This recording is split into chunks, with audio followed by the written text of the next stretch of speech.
Freedom's greetings, Helldivers. Ervin here, and today we are taking a look at my best loadouts in Buff Divers 2. This patch has shook the very core foundations of the game. There has never been so many viable and fun ways to play the game, even on difficulty 10 Super Helldive. So you can see why it's taken me a bit to cook on what builds I feel are currently performing at the absolute peak of what used to be a ladder, but is now more of a few shelves, if anything. That all being said, though, I do feel confidently I've worked out some of the absolute best in the business builds for both bots and bugs capable of dominating any match and solo carrying, if necessary, your way to victory. So, let's get into it. Going through the bot loadouts first, as it's my favorite faction to fight even after the Rocket Striders moved in like they own the place. My go to favorite build this patch that dominates the faction begins with what I feel is now the most well rounded, powerful primary for the faction. This being no other than the Diligence Counter Sniper. This is far from the first time the Counter Sniper has appeared on this type of video, but this time it's not doing so as a side grade option to other top tier picks. No, this time I feel it is decisively sitting at the top of the pile, and let me explain why. First off, we may have always had the one shot headshot Devastator breakpoint, and that has been the solid foundation for why this gun was able to shift its way out of mediocrity originally and into the limelight. But now, not only are we one shot headshotting Devastators with this steamroller of a primary, but we have numerous fantastic sub breakpoints on the Devastators to play around now as well, thanks to that huge 60 extra damage and 36 extra durable damage it got to work with, on top of now dealing 65% of its damage to medium armored targets. This all comes together to give you some incredible sub breakpoints, such as taking Devastators out through their stomach region in just 2 shots, their legs in 3 shots, or even right through that medium armored breastplate in a very respectable 5 hits. While the Jar 5 can still do much the same with less hits and staggers, the Jar 5's handling isn't anywhere near as clean as the sniper has. And that powerful variable zoom optic is something that you definitely need to take into account, as it allows taking a step back and popping heads while sporting far more varied effective range and having no need for the peak physique passive to get the full bang for your buck with this gun. If you're still not convinced, the Diligence Counter Sniper now knocks out Rocket Striders, yeah, the terror of the automatons, in just 3 shots to the lug nuts. A far more generous target than aiming for joints or legs, and a pretty clean 3 round burst TTK I've been absolutely loving since the change. Add on, it's now viable to shoot down gunships with it and Factory Strider Chinling guns, and it would take an incredible argument to convince me this gun didn't win the patch and begin winning the war. Next on our loadout, we have the new crowned king of the Western Front for support weaponry, the recoilless rifle. This anti-tank launcher has finally returned to its original Helldivers 1 status as an on-demand delete button for anything giving you trouble, able to one-shot any enemy in the entire faction under the right circumstances, such as Factory Strider eye shots and belly rubs, or any tank or cannon turret around the side and back. This weapon covers everything the sniper can't with flawless efficiency. Hulk, delete it. Fabricators, delete it. Factory Striders, removed. Make sure to reload cancel to save some time, and you'll be getting new shells downrange with some incredible efficiency as needed during stressful situations. Destroying the entire map without even bothering to go into your stratagem menu, and casually sending any extra rockets you may have, crashing the enemy dropships just because you can, and they look sick when they snap in two.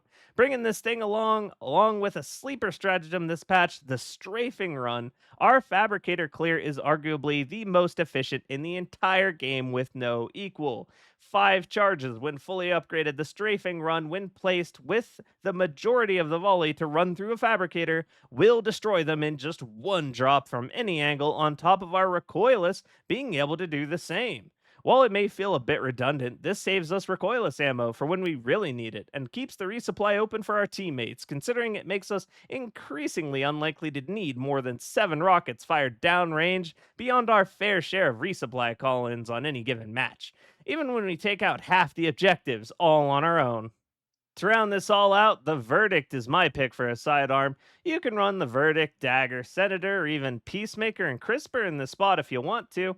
The purpose of our sidearm in this loadout is to save us ammo on our DCS for its new and improved target spread this patch. no longer feeling the necessity to only go for headshots with the DCS even while under high pressure situations. We want to conserve that ammo for the threats that deserve it, like Devastators. To this end, we take one of these sidearms to clean up light bots as necessary or fry the belly out from under the berserkers who are easy enough to walk away from, but do chew through ammunition still, even after their overall durability reduction, in a way that we can afford to save with these sidearms. For our last two stratagems, we have the 500 kilogram bomb because big boom do in fact boom big, and we want an on demand answer to detector towers, which still require either this stratagem, the OPS, or gas strike to destroy reliably without calling in a hell bomb. Something you don't always want to do or have time to do.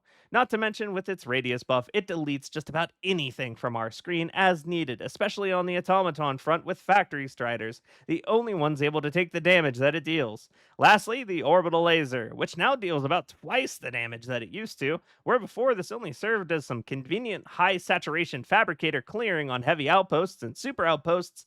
It can now not only serve that purpose, but also destroy just about any bot drops or Hulk squads, melting through the heavy units one after another far faster than ever possible in the previous patch, further serving as yet another answer to those tanks when necessary.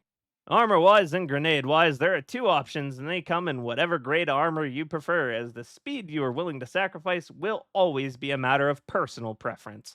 Choose the armor value you prefer and run with either the scout perk to sneak around the battlefield, sabotaging the enemy's bases and objectives, then slipping away through the cover of your smoke grenades, losing your pursuers in the process. Or go loud and proud with some padded armor to help protect you against that 25% increased damage the enemy bots received for their laser weapons, as the ballistic damage from the bots this patch is far, far, far more deadly than the explosives, as even the highest explosive damage dealing weapon they have, besides the Rocket Strider and Barrager missiles, still do majority ballistic damage anyway. And those are likely to kill you no matter what you bring armor wise, just on pushing force and impact damage incidents alone. So, Fortified has definitely taken a back seat this patch unless you've brought an autocannon, AMR, or heavy machine gun to justify it through recoil reduction. With the loud and proud armor option, I recommend either the stun grenades for keeping heavy devastator melta squads in check when you find yourself out of position, or the almighty thermite grenade for even more heavy removal, as the tanks and cannon turrets from the front are the only non immediately available one shot for the recoilless, but the thermite cooks them up good in just one grenade, creating a build with truly zero weaknesses. All right, that does it for my automaton loadouts this patch. So, what have I got for you as far as the best build for the bugs? It's none other than the return of the Quesadilla Cannon, a fan favorite that originally made its name in this game for its ability to trivialize the heavy terminids on its release with what was originally a 10-second cooldown. After its cooldown nerf of a whopping 50%, taking it to 15 seconds, and the addition of the Charger Behemoth, batting outside its firing range without some very specific momentum tech that you very likely only heard from me, my community, or Thick Fillet, this weapon fell off a cliff in use rates, even with its hilarious quesadilla shuffle tech on rocket defense missions, where you'd constantly fire the cooldown cannons you called in on a cycle throughout the mission.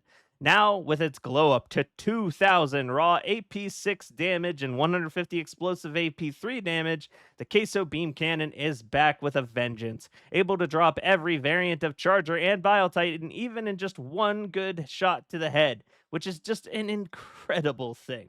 For some reason beyond my understanding, it takes two hits to take down the Impaler. Couldn't tell you why. From my notes, they have only 1,250 health and virtually no armor, so likely something weird happening here. My bet is the tentacle hitbox is never leaving the facial area, so it's never registering as a headshot, but that's just a theory. Either way, it's no issue because that's what the 500 kg is there for, as Big Boom do still be booming big, as you know. With every heavy in the lobby trivialized, we do much the same to the medium and smaller terminids with our primary choice, the ever faithful through the last 3 rounds of patches Arc 12 Blitzer, the powerhouse primary of the Terminid front, spilling 250 damage at medium penetration with an uncanny 70% durable damage on top, able to remove the heads off of the incredibly durable Alpha Commanders in just 2 blasts, while staggering packs of everything else to death, including Bile Spewers. The Blitzer wins every war of attrition not through the virtue of DPS, but by simply making it so no enemy can act against you until they've all inevitably died. And with an infinite supply of ammo with no need to even aim, this will be the end result just about every single time. There are some negatives to the Blitzer, of course. You have to stay on the move lest your bolts get caught on the corpses of the fallen. The range isn't far enough to tag fully airborne Shriekers, which can be awkward, although it does catch them on the swoop.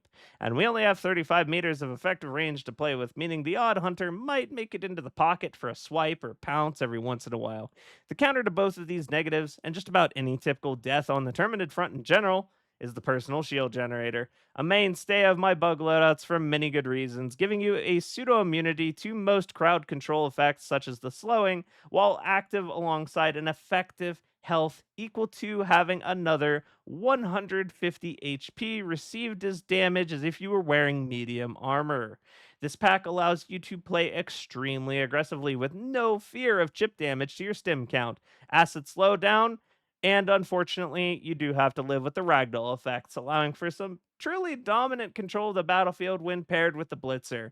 To further synergize with this, accept no substitutes and run with ultralight armor. Ideally, the one with the extra grenades if you got it. And we're going to be running your choice of either the stuns for more area control and fail safes, or thermite grenades for some heavy kills in between our special beam cannon heavy kills. Either way, more grenades is going to help us stay away from the resupply that bit longer, considering both our primary and support cannon do not need ammunition, allowing our team to run more ammo hungry weapons overall. Next, for the sidearm, it's going to be the grenade pistol. There are so many bug holes to close on difficulty 10, and we want to be able to do all of it on our own if we had to. To this end, unless we swap in, say, the crossbow, the only thing getting us close with this loadout is going to be those 7 shells from the pistol we'll be supplementing with ammo boxes found around the nests. We've now built a loadout that only feels threatened by air units that hardly even combat you, that you'll hardly notice are there with a stratagem to spare. So this last one is going to be widely a preference-based slot for you guys to pick your favorite with. For me personally, I can't stop enjoying watching the whole world engulfed in flames with the new orbital napalm call-in. This thing is just so damn pretty every single time, and the devastation it packs against every medium or smaller bug in this faction is just unrivaled. That is just about going to do it for my best Buff Divers patch build, guys. With all of this being said, I want to emphasize that there are practically no horribly undertuned weapons left in this game, and generally not many actually bad options left amongst them. This was just a video showcasing the gear I feel is one shelf higher than the majority, so even if your favorites didn't show up here, keep in mind, I probably think your favorite gun is sick too. I just couldn't be here making an hour-long video on it. Feel free to share your top builds with the class in the comments, though. Thanks for watching till the end, and have yourselves a wonderful day. I'll see you next time.